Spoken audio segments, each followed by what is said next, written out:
आता मी आलो विरूपाक्ष टेम्पल या एरियामध्ये. आता या एरियाबद्दलची अधिक माहिती आपण पुष्कळकडून समजून घेऊया. नमस्कार. आपण विरूपाक्षच्या भागात आलो. तो विरूपाक्ष ॲक्च्युली हा जो भाग आहे हा विरूपाक्षच्या समोरचं जे बाजार आहे ते हम्पी बाजार म्हणतात. तर तो हा भाग आहे. म्हणजे पूर्वी जेव्हा इथे विजयनगर साम्राज्याचं अस्तित्व होतं तेव्हा ते पूर्ण भरभराटीच्या काळात होतं. तर तेव्हा इथे बाजार भरत होता विरूपाक्षच्या समोर. तर विरूपाक्ष मंदिराचा इतिहास सांगायचा तर विजयनगरच नाही तर विजयनगरच्या आधीही राष्ट्रकूट असतील, चालुक्य असतील, त्या काळापासून विरूपाक्ष मंदिर अस्तित्वात आहे. याचं कारण असं की असे काही शिलालेख मिळतात 10व्या शतकातले, 12व्या शतकातले, 11व्या शतकातले की जे विरूपाक्ष मंदिराचा उल्लेख करतात. विरूपाक्ष मंदिर हे विजयनगर साम्राज्याचं एक महत्त्वाचं, सगळ्यात महत्त्वाचं तीर्थक्षेत्र. म्हणजे त्यांची ही या स्थानाची, या क्षेत्राची जी मुख्य देवता आहे ती विरूपाक्ष जो शिव आहे तो आहे. तर ह्याला पंपा क्षेत्र असंही म्हणतात. म्हणजे पंपावती, आणि पंपावती म्हणजे पार्वती स्वरूप. तर पंपेचा पती म्हणून पंपापती असं तो इकडचा शिव विरूपाक्ष त्या स्वरूपात पूजला जातो. तर इथे मला वाटतं नोव्हेंबर डिसेंबर म्हणजे जेव्हा अश्विन कार्तिक दिवाळीचा काळ असतो तेव्हा इथे शिवपार्वतीचा एक त्याला फळपूजन असं म्हणतात इकडे, इथे यांच्या भाषेत, इकडच्या लोकल भाषेत. तर तो ॲक्च्युली शिवपार्वतीचा विवाह सोहळा आहे. तो इकडे विवाह नाही, सॉरी, साखरपुडा जो असतो तो इकडे करतात. तर ती पार्वतीची पालखी घेऊन येतात आणि मग शिवासोबत तिचा साखरपुडा होतो. असं हे या क्षेत्राचं महात्म्य आहे. या ठिकाणी अजूनही बाकी बरीच मंदिरं आहेत. जसं इकडे एकशिला नंदी म्हणून आहे जो एका अखंड पाषाणात कोरलेला नंदी आहे. मग त्याच्या मागे कोदंडराम आहे, जिथे तुंगभद्रा नदी आहे त्याच्याजवळ कोदंडराम आहे. तर त्या कोदंडरामाचं वैशिष्ट्य असं त्या मूर्तीचं की त्या राम लक्ष्मण आणि सीता या मूर्तींसोबत सुग्रीवाची खाली बसलेली मूर्ती आहे. तर ती इथे सुग्रीव आणि रामाची भेट झाली असं म्हणतात. नंतर मग बाकी गणपतीची मंदिरं आहेत. आणि हे जे हेमकूट पर्वत आहे, हे विरूपाक्ष जे स्थान आहे त्याच्या बाजूचा जो हेमकूट पर्वत आहे तर त्या हेमकूट पर्वताला त्याच्यासोबत जोडलं जातं की मूळ विरूपाक्षाचं मंदिर या हेमकूट पर्वतावर होतं असंही काही आख्यायिकांमध्ये किंवा काही उल्लेख मिळतात. आणि नंतर मग तिथे कृष्ण बाजार, त्याच्या पुढे कृष्ण बाजार, उग्र नरसिंह, बडावी लिंग अशी सगळी नंतरच्या काळात आलेली जे कृष्ण मंदिर आहे तिकडचं ते नंतरच्या काळात मला वाटतं कृष्णदेवरायाच्या काळात नाही. तसा सगळा आजचा हा टेम्पल कॉम्प्लेक्स आज आपण बघणार आहोत. करत असतील एवढा मोठा स्टेज बांधलाय.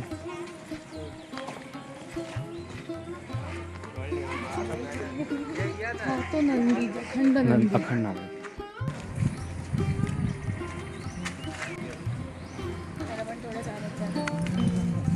हे कसं होतं, हे आपण ऑप्शनकडे होतो तर एवढा अख्खा पट्टा चालत जावं लागतो. विरूपाक्ष झालं बाकी झाली की आपल्याला रिक्षा गेली आमची लोक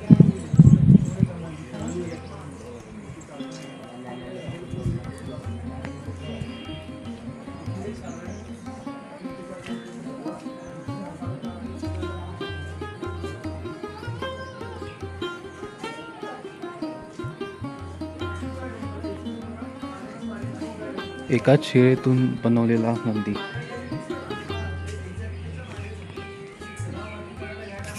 त्याला बनवायला पण केवढा वेळ लागला असेल. म्हणजे ती शिळा केवढी मोठी होती बघ ना. म्हणजे जिथे त्याचे शिंग म्हणता येतील आपल्याला, केवढी मोठी शिळा होती इथे. आणि ही शिळा जिथे स्थित आहे तिथे तो नंदी बनवला असेल आणि मग त्याच्या आजूबाजूला गेलो असेल ना. कारण एवढं मोठं उचलून आणणं नाही, कदाचित त्यावेळी ती टेक्नॉलॉजी म्हणू शकतो आपण, असेल त्यांच्याकडे, आपल्याला. पण ज्या पद्धतीने तो जमिनीवर ठेवला आहे त्या अर्थी तो इथेच त्याच्यावरचे सगळे हे जे संस्कार आहेत ते इथेच होऊन मग त्याच्या अवतीभोवती सगळी इमारत, प्रत्येक पाय पण कोरले.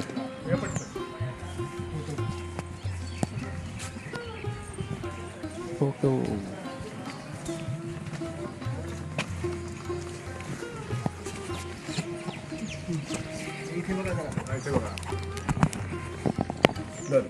थँक्यू.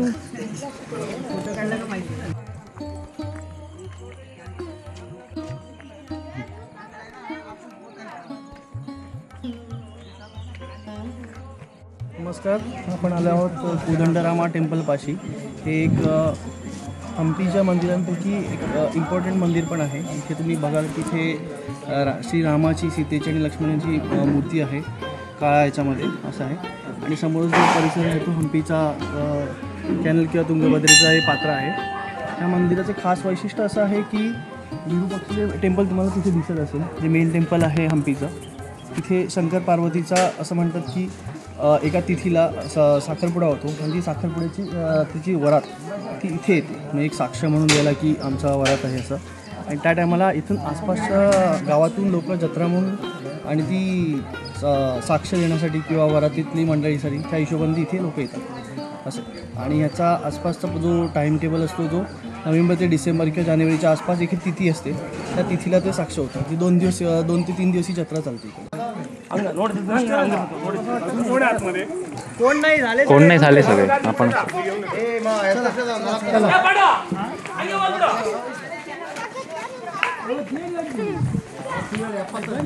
थोडा वेळ कमी आहे म्हणून जरा धावपळ चालली आहे आमची.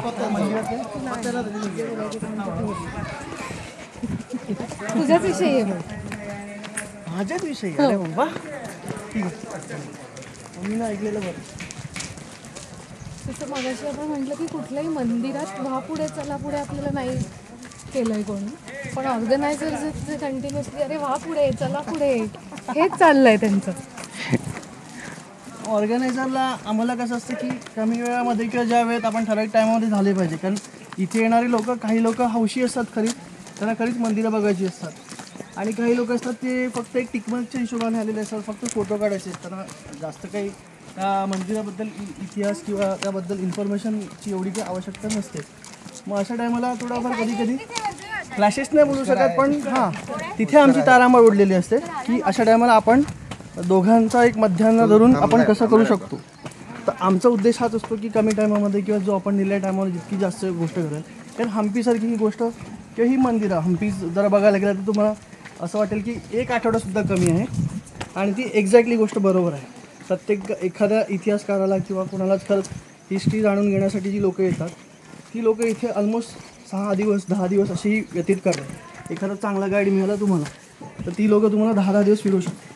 प्रत्येक मंदिराच्या मागची जो इतिहास आहे, जे वैशिष्ट्य आहे ते तुम्हाला तिथूनच कळेल. बरोबर.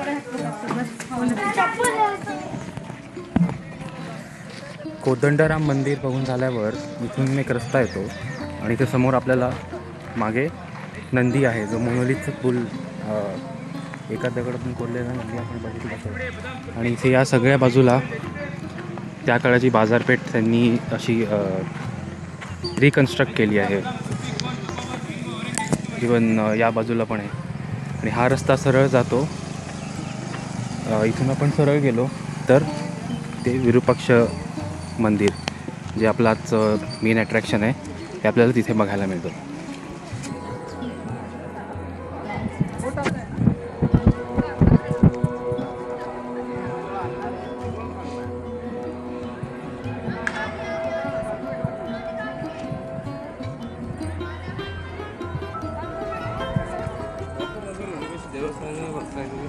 विजयनगर साम्राज्याचं हे सगळ्यात महत्त्वाचं असं तीर्थक्षेत्र. विरूपाक्षाला पंपापती असंही नाव, कारण तो पंपा ही जी पार्वती स्वरूप जे नदीचं हे नदी आहे तिला पंपा असंही नाव होतं. आणि मग तो पंपा तिच्यासोबत लग्न केलं शिवाने अशी ती आख्यायिका आहे, म्हणून तो पंपापती असंही त्याचं नाव आहे. तर हे पंपा क्षेत्र म्हणूनही प्रसिद्ध आहे. विरूपाक्ष मंदिर विजयनगर काळात हे बाकीचं गोपूर आणि काही गोष्टी बांधल्या गेल्या, ज्या कृष्णदेवरायाने बांधल्या. त्याचा शिलालेख पण आहे इकडे. पण त्याच्याही आधी विरूपाक्ष मंदिराचे उल्लेख सापडतात. हे बाजूला जो पर्वत आहे हेमकूट पर्वत, तर त्या हेमकूट पर्वतावरही एक विरूपाक्ष मंदिर, म्हणजे विरूपाक्ष नावाने, त्या देवाच्या नावाने अशी 2-3 मंदिर आहेत. तर काही लोक असं म्हणतात की विरूपाक्षाचं मूळ मंदिर हे कदाचित त्या हेमकूट पर्वतावरही असावं. तर हेमकूट पर्वत आणि विरूपाक्ष एकमेकांशी जोडलेलेच आहेत. हे म्हणजे हे अख्खं स्थान एकच आहे त्यांचं विरूपाक्षाचं. तर विरूपाक्षाचे उल्लेख या मंदिराला देणगी किंवा या मंदिराला दान दिल्याचे उल्लेख काही शिलालेखांमध्ये आढळतात.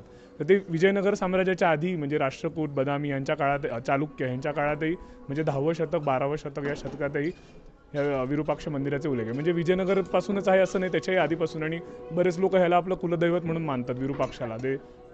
तेलंगणातले किंवा आंध्रातले, कर्नाटकातले हे बरेच लोक या देवाला कुलदैवत म्हणून मानतात. असं हे खूप मोठं असं स्थान महात्म्य या क्षेत्राचं आहे.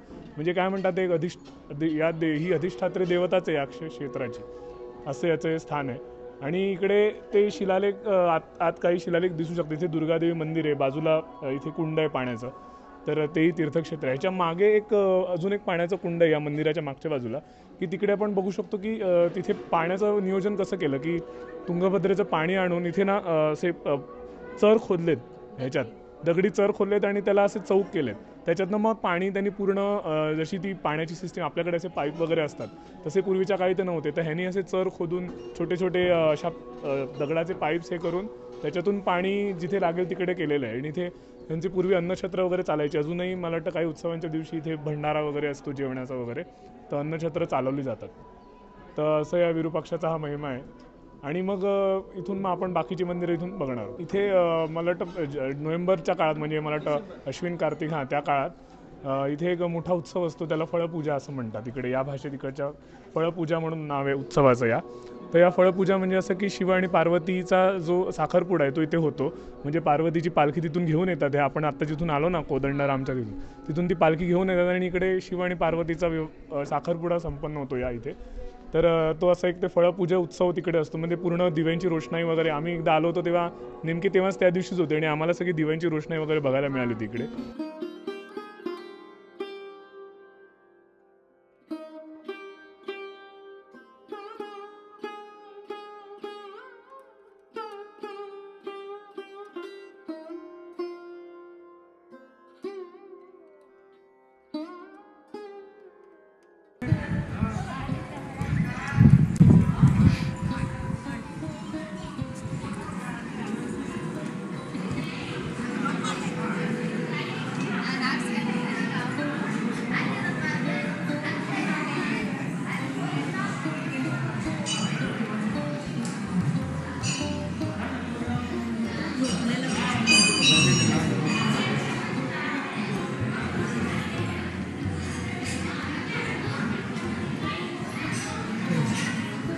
कृष्णदेवरायाच्या काळातले चित्र.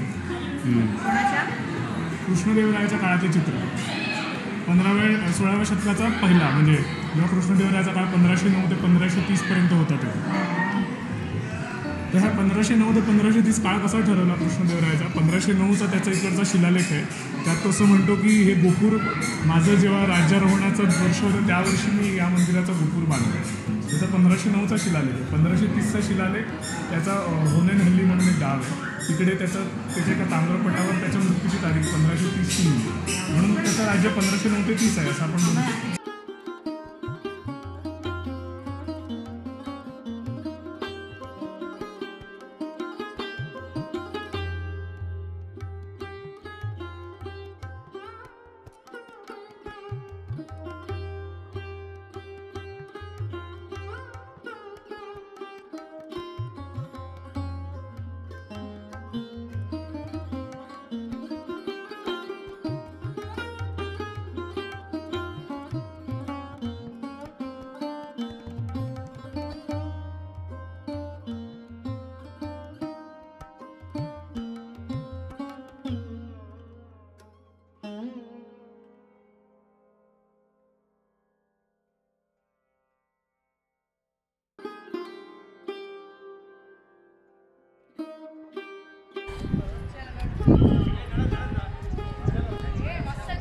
आता मी ज्या ठिकाणी आलो आहे इकडे मागे हे एक मंदिर आहे आणि या मंदिरामध्ये 4.5 मीटर उंचीची एकाच दगडातून कोरलेली अशी गणपतीची मूर्ती आहे.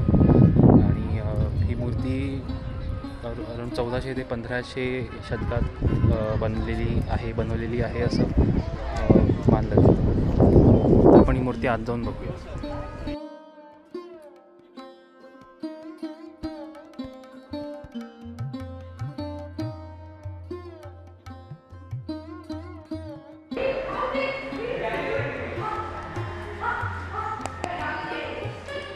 जो फोटोमध्ये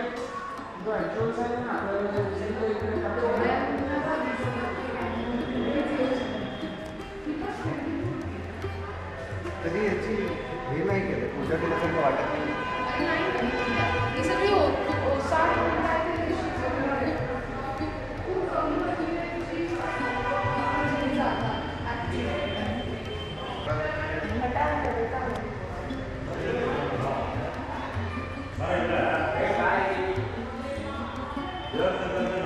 एकाच दगडातून कोरलेली आणि त्याचे हात पाय गळत दिसत असतील तर किती छान आणि असं नाजूक कोरीव काम आहे. पण गणपतीच्या हातातले जे अलंकार आहेत ते पण खूप नाजूक असे कोरलेले आहेत.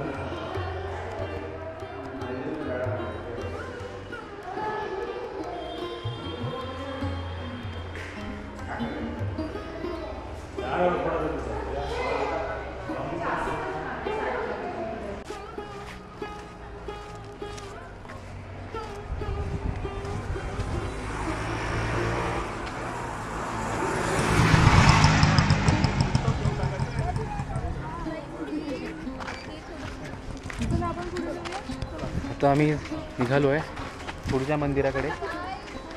पुढे पण एक गणपतीचं मंदिर आहे, ते आपण आता जाऊन बघूया. जो आपण गणपती आधी बघितला होता तो आत होता गाभाऱ्यामध्ये. हा गणपती तो बाहेरच आहे. गाभारा असा नाहीच आहे. हां, मंडप आहे हा मंडपाचा आणि मंडपात आहे तो गणपती. या गणपतीचं वैशिष्ट्य सांगा. हा जो गणपती बाप्पा आहे तर गोष्ट अशी आहे की एकदा कुबेराने गणपतीला ॲक्च्युली शंकर पार्वतीला जेवायला बोलवलं, पण कुबेराला गर्व खूप झाला होता, तर त्याचा कुठेतरी गर्व नष्ट करायचा होता, म्हणून शिवाने गणपतीला जेवायला पाठवलं. गणपती बाप्पानी सगळ्या अन्नाचा फडशा पाडला आणि त्याचं पोट इतकं जास्त मोठं झालं की मग तो जो सर्प दिसतं त्यांनी ते बांधलं.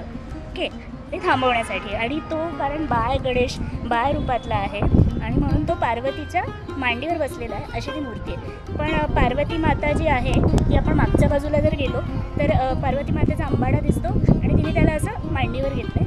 पुढून दिसत नाही पार्वती, मागून दिसते. म्हणजे ही गणपतीची मूर्ती अशी कोरलेली आहे की पुढून आपल्याला गणपतीचं दिसतो, पण आपण जेव्हा मागे जाऊ प्रदक्षिणा जेव्हा करू आपल्याला मागून पार्वती पण त्याच्यामध्ये दिसेल.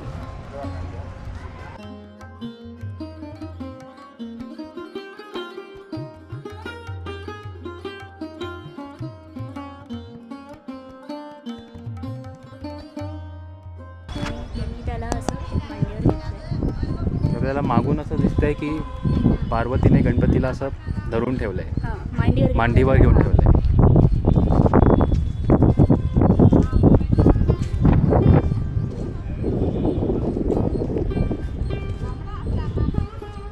फोटोमध्ये येईल हे, कॅमेरामध्ये एवढं हां ते.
ಹಾಂ ಸರಿ ಸರಿ ಹಾಂ గిల్లకెళ్ళి తీసేయాలి లేకపోతే జాలి ఇళ్ళకెళ్ళి జాలి ఇట్లా పట్టుకోవచ్చు. ఇట్లా కూడా తీయాలి ఫోటో. ఇప్పుడు ఇంకొక ఫోటో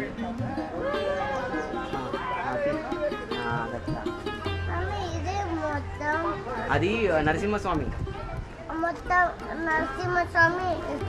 కూర్చున్నాడు. ही सगळी मूर्ती एकाच दगडातून कोरलेली आहे. అవి అంతటా